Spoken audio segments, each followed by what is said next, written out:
Colossiens chapitre 4. Maîtres, accordez à vos serviteurs ce qui est juste et équitable, sachant que vous aussi, vous avez un maître dans le ciel.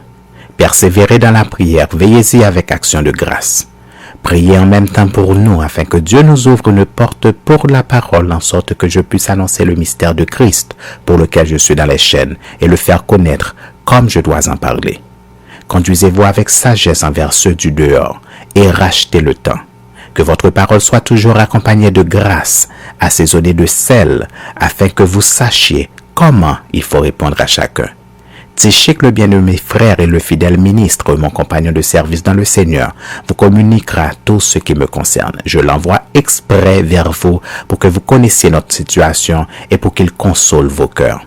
Je l'envoie avec Onésime, le fidèle et bien-aimé frère, qui est des vôtres. Ils vous informeront de tout ce qui se passe ici. Aristarque, mon compagnon de captivité, vous salue, ainsi que Marc, le cousin de Barnabas, au sujet duquel vous avez reçu des ordres. S'il va chez vous, accueillez-le. Jésus, appelé Justus, vous salue aussi.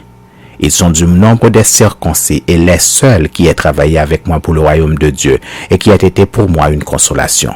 Epaphras, qui est des vôtres, vous salue, serviteur de Jésus-Christ. Il ne cesse de combattre pour vous dans ses prières, afin que, parfait et pleinement persuadé, vous persistiez dans une entière soumission à la volonté de Dieu.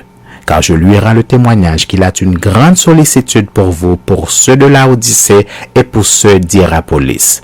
Luc, le médecin bien-aimé, vous salue, ainsi que Démas. Saluez les frères qui sont à Laodicée, et Néphas et l'Église qui est dans sa maison.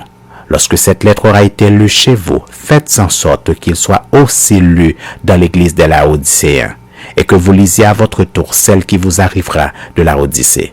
Et dites à Archippe, prends garde au ministère que tu as reçu dans le Seigneur, afin de le bien remplir.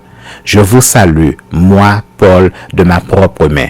Souvenez-vous de mes liens. Que la grâce soit avec vous.